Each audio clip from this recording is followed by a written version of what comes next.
오늘 말씀은 지금 이때라 하는 제목으로 고린도후서 6장 1절 2절 말씀을 통해서 은혜를 나누고자 합니다. 지금이라는 것은 우리가 지금 살아가고 있는 이 시점, 현재라고도 하는 그때를 지금이라고 합니다. 어떤 이는 미래만 생각하다가 현재는 너무나도 어렵게 만드는 사람도 있습니다. 그래서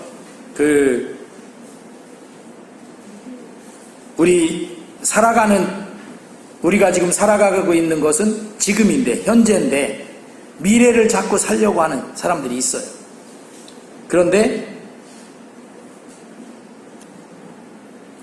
우리가 과거를 너무 이제 과거에 집착해서 돌아보는 사람도 안 되고, 그리고 너무 또 미래만 바라보고 현재를 살아가는 그런 사람도 어렵다 하는 것이죠. 과거 때문에 현재를 너무 비참하게 만들지 말아야 합니다. 과거에 잘못했던 거, 그게 발목을 잡죠. 그러면 거기서 헤어나지 못하고 그렇게 살아가는 사람들이 얼마나 많은지 모릅니다. 그런데 과거는 어쨌든 우리 성경에서도 히브리서에 그랬잖아요. 모든 죄와 무거운 짐, 그것을 어떻게 다 떨쳐버리고 과거의 죄짐도 하나님 앞에 예수님의 십자가의 보혈피로 용서받아서 깨끗하게 떨쳐버리고 이렇게 살아가야 될 줄로 믿습니다. 그리고 미래의 준비도 중요하지만 지금을 잘 살아야 미래도 잘 준비가 될 수 있는 것이에요. 어떤 사람들은 지금은 말고 자꾸 미래만 이렇게 생각하는, 그렇게 말하는 사람들이 있는데, 그건 옛날에 참 우리 살기가 어려웠잖아요. 그래서 한번 배부르게 먹어볼 수 없는 그런 시절이 많이 있었어요. 그럴 때 어떻게 동네에 잔치가 있으면 어떻게 해요? 잔치집에 가서 실컷 먹겠다 이런 얘기들을 했어요. 아마 제가 어렸을 때도 그런 말을 들었던 기억이 있어요. 그런데 그런 말이 있다고 해요. 잔치집에서 잘 먹으려고 열흘 동안 굶다가는 굶어 죽고 만다. 지금 안 먹으면 안 되죠. 열흘을 굶다가, 열흘에가 며칠이에요? 여덟해가 며칠이에요? 참? 8일 동안, 일주일 동안 굶는 거예요. 그리고서 그날 가서 내가 두둑히 잘 먹으면 되지. 그러다가는 굶어 죽고 만다. 우리는 언제나 지금 이때를 살고 있음을 알아야 합니다. 이때가 아니고 다음 때, 언제, 그건 그냥 이론적인 면에서는 그게 가능할지 모르지만 실제 사는 건 우리는 현재를 살고 있다. 성경은 언제나 우리에게 현재를 이야기하고, 지금을 이야기하고 있습니다. 아브라함이 하나님 앞에 100살이 돼서 이삭을 받았잖아요. 이삭. 그래서 눈에 넣어도 안 아플 정도의 아들이에요.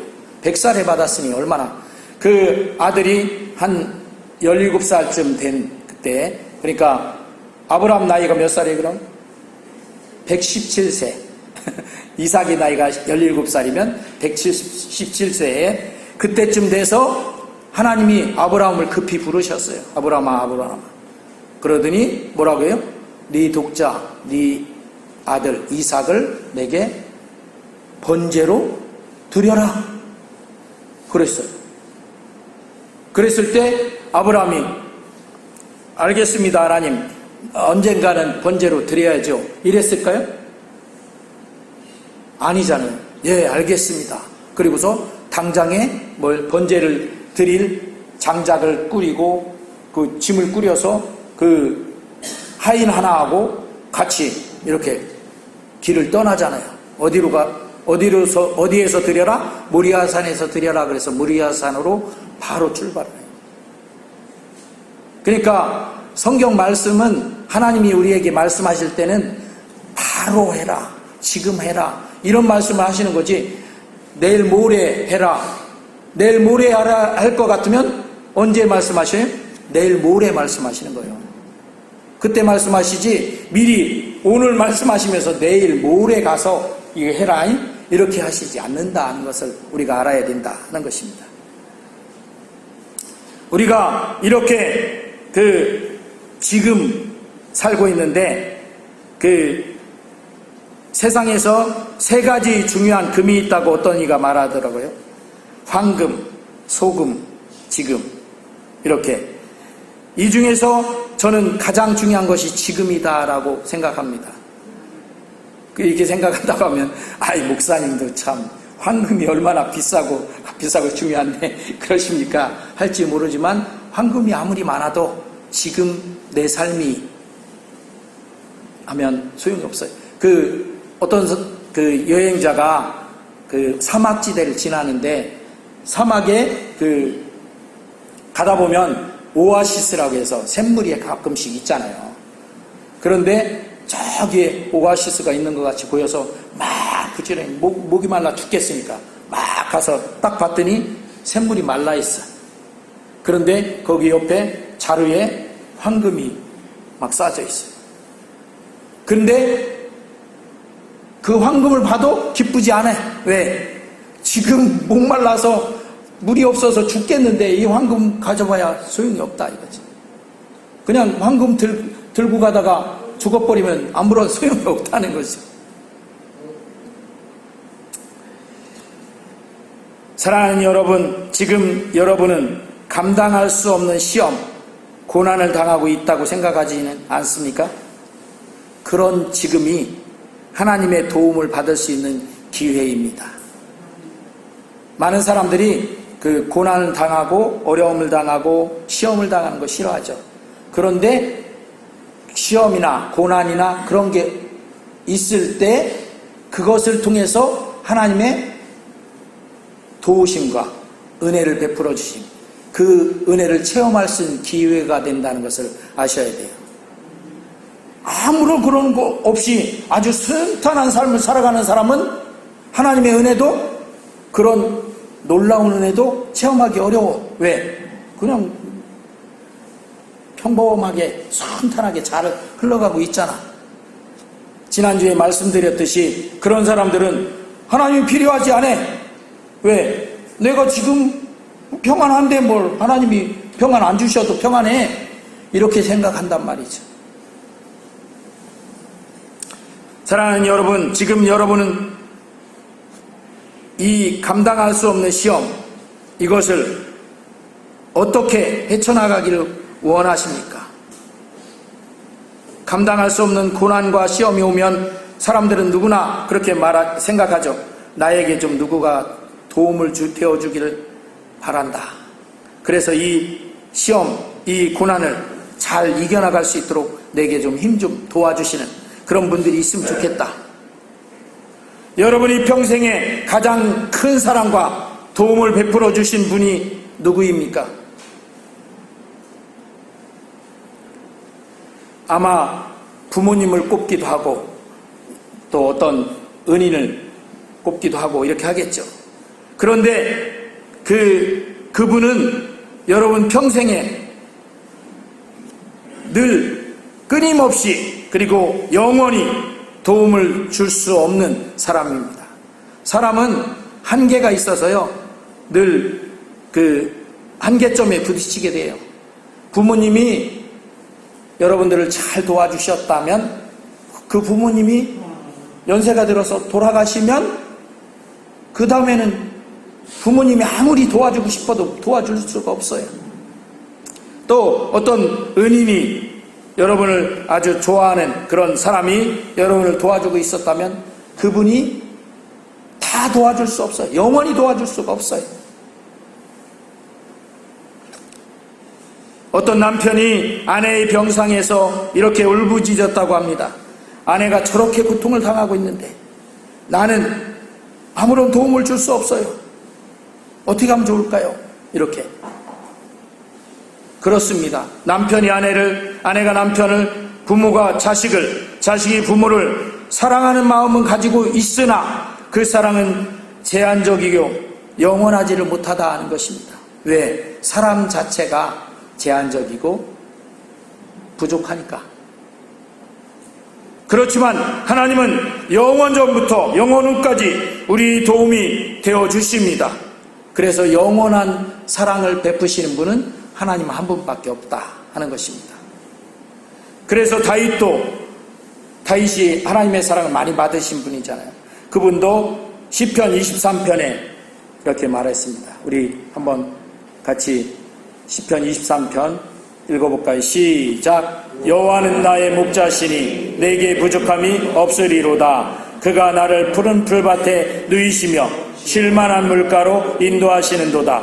내 영혼을 소생시키시고 자기 이름을 위하여 의의 길로 인도하시는도다. 내가 사망의 음침한 골짜기로 다닐지라도 해를 두려워하지 않을 것은 주께서 나와 함께 하심이라. 주의 지팡이와 막대기가 나를 안위하시나이다. 주께서 내 원수의 목전에서 내게 상을 차려주시고 기름을 내 머리에 부으셨으니 내 잔이 넘치나이다. 내 평생에 선하심과 인자하심이 반드시 나를 따르리니 내가 여호와의 집에 영원히 살리로다. 아멘. 심지어 사망의 음침한 골짜기를 다녀도 그래도 괜찮다고 했어요. 다윗이. 왜? 하나님이 그 영원하신 그 사랑의 손길로 주의 막대기와 지팡이로 나를 안위하시고 보호해 주신다. 그리고 내 평생에 선하심과 인자하심이 반드시 나를 따르리니 내가 여호와의 그 영원하신 그 사랑의 그 집에 살겠다. 이렇게 고백하고 있는 것입니다. 그리고 시편 121편 7절에도 이런 말씀을 합니다. 같이 읽어보겠습니다. 시작. 여호와께서 너를 지켜 모든 환난을 면하게 하시며 또 내 영혼을 지키시리로다. 아멘. 다윗이 직접 몸소 하나님의 이런 그 환난과 그런 곤곡 가운데서 지켜주시고 면하게 하시는 그것을 체험한 그런 결과로 이런 말씀을 고백처럼 하고 있죠. 우리도 하나님의 이런 사랑 가운데 거하시면 이런 다윗과 같은 고백이 나올 줄로 믿습니다. 아멘. 또 시편 46편 1절에 같이 읽어보겠습니다. 시작. 하나님은 우리의 피난처시요 힘이시니 환난 중에 만날 큰 도움이시라. 아멘. 여러분의 영원한 피난처가 되시고 또 환난 중에 만날 큰 도움이 되시는 분이 바로 하나님 우리 아버지시다. 그렇게 믿고 의지하시는 분들은 아멘 하시기 바랍니다. 아멘. 이렇게 우리가 지금이 바로 하나님의 은혜를 받을 수 있는 기회다. 지금 말고 목사님 오늘은 그리고 지금은 좀 내가 바쁘니까 다음에 은혜 받죠. 다음에 은혜 받죠. 그런 사람은 은혜를 받을 수 있을지 모르겠어요. 왜? 다음은 기약을 할 수가 없어요. 두 번째로 지금은 은혜 받을 만한 때입니다. 하나님의 은혜는 바로 지금은 임하지 다음에 임한다. 이렇게 미루지 마시기를 바랍니다. 미국의 22대 대통령인 클리브랜드라는 그 대통령이 있는데 그 생애가 이러하다고 합니다. 그는 청소년 시절에 그 방탕과 갈등의 세월을 보냈다고 해요. 근데 이런 청소년 시절에 막 이렇게 좀 폭행적으로 나가고 이런 사람들은 혼자는 안 하잖아요. 보통 어울리는 그런 친구들이 있어요. 그래서 그 나쁜 친구들과 늘 어울려 지내고 또 청소년기인데도 술을 마시고 돈을 내는 적은 한 번도 없었고 술집에 가서 술을 마시고 나면 돈 안 내고 오히려 막 후악을 떨고 행패를 부리고 나오는 거예요. 그리고 길을 지나다니다 걸핏하면 시비를 걸어서 닥치는 대로 부수고 파괴하는 것이 일과였다고 해요. 그러니까 한마디로 우리식으로 말하면 양아치죠. 양아치 한마디로. 그 깡패 같은 그런 시절을 보냈다고 해요. 그러니까 길 가다가 그냥 그 길을 다니다가 그냥 잘 다니면 좋은데 반대에서 오는 사람이 있으면 가서 어깨로 탁 치고서는 뭐라고 해요? 왜 내 어깨를 치냐? 이러는 거죠. 이런 시비를 거는 그런 사람이 있었다고 해요. 어느 날 그날도 술을 잔뜩 같이 먹고 그 친구하고 어떤 친구하고 같이 교회 앞을 지나가게 됐어요. 근데 건물에 교회에 현수막을 딱 달아놨어요. 뭘 달아놨냐면 우리 거기 같이 읽어볼까요? 주보에 로마서 6장 23절 시작. 죄의 값은 사망이요 하나님의 은사는 예수 그리스도 우리 주 안에 있는 영생이니라. 이걸 딱 봤어요. 그걸 보는 순간 죄의 값은 사망이라는 말씀이 클리블랜드의 그 가슴에 팍 다가왔어요. 예리하게 찔렀다는 것이죠. 그 말씀은 사형 선고처럼 커다란 충격을 주었다고 해요. 그래서 먹었던 술이 확 깨고, 그리고 그 친구가, 옆에 있던 친구가 이제 가다가 딱 충격을 받아서 멈춰 섰으니까 빨리 술집 가자 하고 손을 잡아 막 끄는데 그 손을 뿌리치고 그 교회에 들어갔다고 해요. 그래서 그는 그 교회에서 죄악된 삶을 청산하고 드디어 새 사람이 되었다고 합니다. 그 후에 30년이란 세월이 흘렀습니다. 클리블랜드는 대통령이 되었어요. 그런데 클리블랜드와 같이 그날 술집에 가자고 끌었던 그 친구는 어떻게 됐을까요? 범죄의 삶을 계속 살다가 형장의 이슬로 사형수로 사형을 당했대, 그날. 그러니까 한 친구는 대통령이 되고 한 친구는 같은 친구인데 그날 사형을 당하고, 사형을 당했으니까 그게 보통 죄가 아니죠. 보통 그런 범죄가 아니죠. 사형수로 했으니까. 그 기회를 잡은 사람은 새 삶을 얻었고 놓친 사람은 사망의 길로 내려간 것입니다. 그러니 내일 은혜 받지 뭐, 다음에 하지 뭐, 이런 생각은 크게 잘못된 생각입니다. 신앙적 교회는 지금, 오직 지금입니다. 육체의 장막을 벗는 날 지옥의 형벌에 이르러는 아무런 소용이 없다 하는 것이죠. 그때 돌이킬 수도 없어요. 그때는 뭐한다? 늦었다, 이렇게 되는 거죠. 그런데 아직 우리 여러분들에게, 그리고 우리 주변에 있는 지금의 사람들에게 아직은 늦지 않았어요. 지금은. 그러니까 지금이 있다는 것이 얼마나 감사한지 모릅니다. 또 세 번째로 지금은 구원의 날이라고 오늘 본문에 말씀하고 있죠. 어떤 사람들은 이렇게 묻습니다. 예수님 우편에 달렸던 강도처럼 죽기 직전에 예수님을 믿어도 구원을 받는 것 아닙니까? 그렇습니다.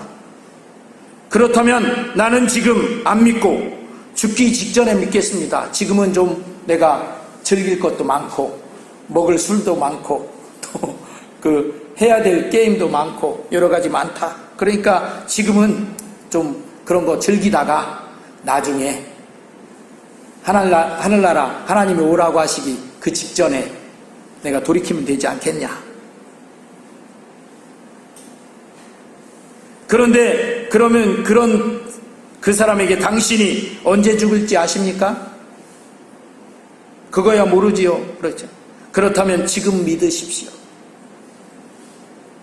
마지막을 기약하며 미루는 사람, 그에게 영원히 다시는 기회가 주어지지 않을지도 모릅니다. 늘 우리는 지금이 기회다 하는 거예요. 다른 때 기회가 아니고 다음에 기회가 아니고 지금 이 순간이. 우리 월산 기경이에서 매주 이렇게 전도하고 있는데 제가 늘 생각하는 게 전도 나갈 때마다 오늘 지금이 그 영혼이 구원받을 수 있는 기회다 이런 생각이 듭니다. 근데 실제로 그래요. 요양병원이나 이런 곳에 거하시는 분들은 그 몸이 정말 힘들고 아파서 거기 계시잖아요. 언제 돌아가실지 모르잖아요. 그런데 오늘 상태가 좋아서 복음을 전해서 예수 믿고 영접하면 아주 영혼이 밝아지고 좋아해요. 그런데 그 이튿날 가보면 그 자리가 비어 있어.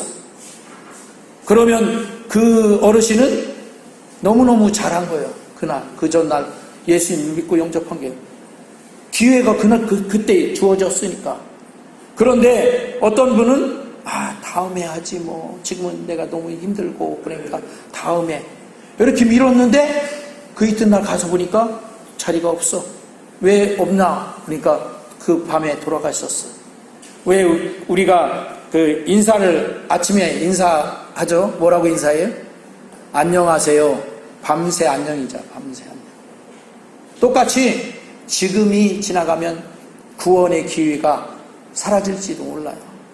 그래서 우리는 지금을 그렇게 소중히 여길 줄 알아야 돼요. 지금이 은혜 받을 기회입니다. 지금이 구원받을 기회입니다. 아멘. 아까 장로님 광고하셨는데 지금이 하나님의 교회를 위해서 일할 수 있는 기회예요. 나중에 하지 뭐 지금은 저기니까 이러지 마시고 또 하나님 앞에 은혜 받는 자리에 내가 예배 때 이번 주는 좀 바쁘니까 다음 주에 나가지 이러지 마시고 그날이 은혜 받을 기회예요. 할렐루야. 다음 주는 어떻게 될지 몰라. 좀 이렇게 말씀드리면 목사님 재수없는 소리 하시냐고 하실지 모르지만 정말 그래요. 그래서 우리가 최선을 다해서 지금 현재를 은혜의 기회, 구원의 날로 하나님의 은혜 가운데 거하시기를 주의 이름으로 축원합니다. 아멘. 기도합니다.